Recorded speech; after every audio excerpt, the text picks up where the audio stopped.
135व्या जयंती निमित्त आपण आज सगळेजण इथे जमलेला आहात आणि आपण त्यानिमित्ताने इंदू मिलला भेट दिली, याबद्दल खूप खूप धन्यवाद. तर हे स्मारक जे बनतं आहे, हे स्मारक काय कसं आहे याच्याबद्दल फक्त मी 1-2 मिनिटं तुम्हाला माहिती देतो. हे स्मारक जे बनतं आहे हे इंदू मिल ह्या जागेवरती बनतं आहे. या इंदू मिलचा टोटल जर एरिया बघितला तर हा 12 एकरचा एरिया आहे. या 12 एकरच्या एरियामध्ये हे आपलं स्मारक साकारलं जातं आहे.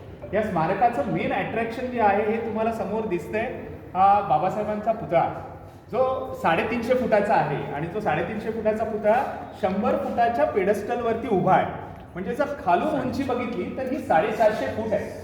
हा बाबासाहेबांचा जगातला सगळ्यात मोठा पुतळा, सगळ्यात मोठा पुतळा आपण इथे साकारतो.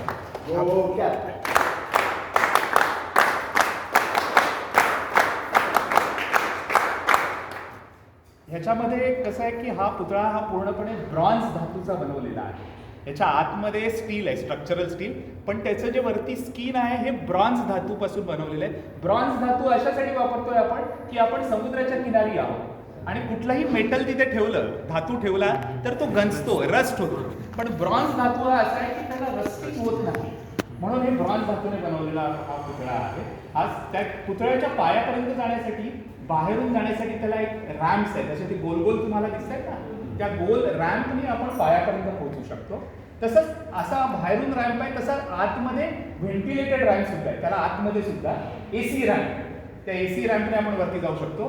बाबासाहेबांचे पाय जिथे आहेत त्याच्या खाली बरोबर 5 लिफ्ट सुद्धा आहेत. लिफ्ट ज्या खाली जमिनीपासून 100 फुटावरती बाबासाहेबांच्या पायापर्यंत आपण त्या लिफ्टने सुद्धा जाऊ शकतो. अशा प्रकारे त्याची अरेंजमेंट केलेली आहे. ह्या आता पुतळा आणि ह्या खालचा ह्या पेडस्टल बरोबर, पाठपीठाबरोबर अजून सुद्धा काही फॅसिलिटीज आहेत, ज्याच्यामध्ये आता सध्याच्या घडीला आपण ज्या बिल्डिंगमध्ये उभे आहोत त्याला प्रवेशद्वार इमारत म्हणतात. ज्या प्रवेशद्वार इमारत ही या बाजूची लेफ्ट इमारतीमध्ये आपण त्या इमारतीमध्ये आहोत. हे वरती स्कायलाइट एक छोटासा ग्लास तुम्हाला चौकोन दिसत असेल, हा तो चौकोन बरोबर हा आपल्यावरती.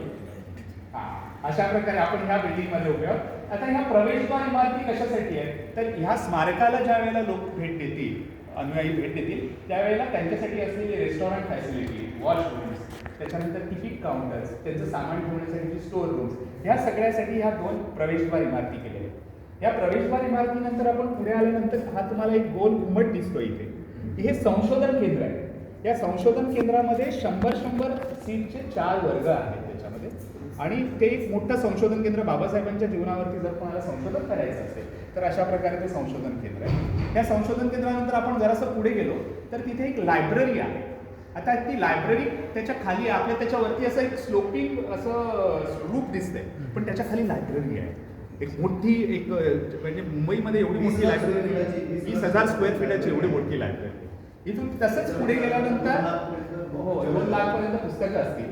गेल्यानंतर तुम्हाला तिथे वरती सोलर पॅनल असं ब्ल्यू दिसतंय ना ते वरती, तर तिथे ती सोलर पॅनल्स आहेत आणि त्याच्या खाली एक ऑडिटोरियम आहे. 1000 सीटचं प्रेक्षागृह इथे आहे.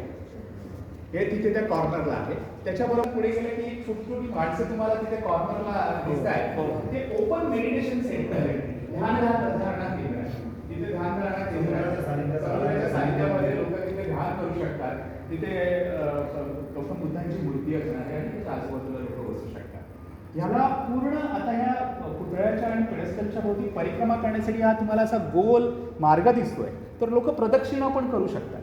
ह्या टोटल ह्याच्यामध्ये हा जर 12 एकरचा परिसर आहे तर त्याच्यामध्ये तुम्हाला जे ग्रीन सगळं दिसतंय, 68% भाग हा पूर्ण लँडस्केप असणार आहे, ग्रीन असणार आहे. आणि या स्मारकाला आपण एक ग्रीन प्रोजेक्ट, हरित प्रकल्प म्हणून याला आपण डिक्लेअर करणार आहोत. आता आपण जिथे उभे आहोत ह्याच्या खाली, आता मुंबईमध्ये कुठेही गेलं तर आपल्याला पार्किंगसाठी प्रॉब्लेम्स होतात, तर ह्या स्मारकाच्या खाली डबल बेसमेंट आहे. आपण जिथे उभे आहात त्याच्या खाली डबल बेसमेंट आहे आणि ज्या डबल बेसमेंटमध्ये 500 गाड्यांचं पार्किंग आहे. तर जसं आपण एखाद्या मॉलमध्ये गेल्यानंतर गाड्या आपण मूवीला, थिएटरला जातो त्यावेळेला, तशा प्रकारे इथे 500 गाड्यांचं पार्किंग सुद्धा खाली केलेलं आहे.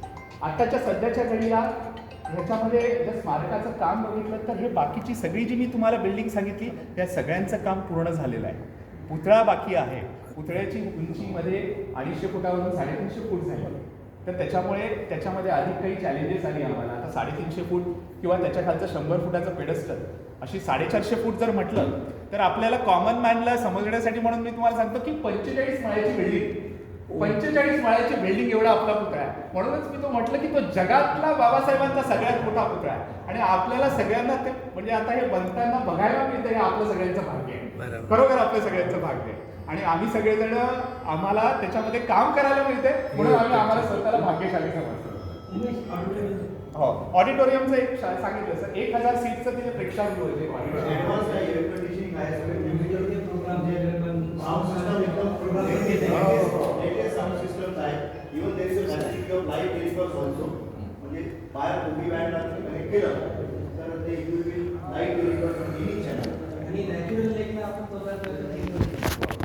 त्याच्यानंतर या बाजूला तुम्ही बाहेर बघाल ना, या बिल्डिंगचा सगळ्याला दगड तुम्हाला दिसेल. पेंट वगैरे नाही हा दगड आहे. हा राजस्थानवरून एक बन्सी पहाडपूर म्हणून एक ठिकाण आहे. त्या बन्सी पहाडपूर मधून आणलेला हा सँडस्टोन आहे, दगड आहे. तो दगड म्हणजे तुम्हाला असं आपल्याला घराला 5 वर्षानंतर पेंटिंग करावं लागतं, त्याला डागडुजी करायला, त्याला काही याची गरज नाही.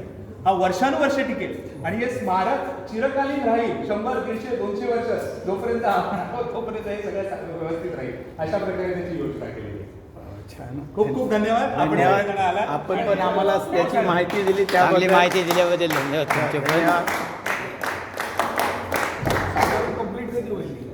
याला आता कसं आहे की आमचं शासनाचं म्हणणं आहे की आपल्याला डिसेंबर 26 पर्यंत कंप्लीट करायचं आहे.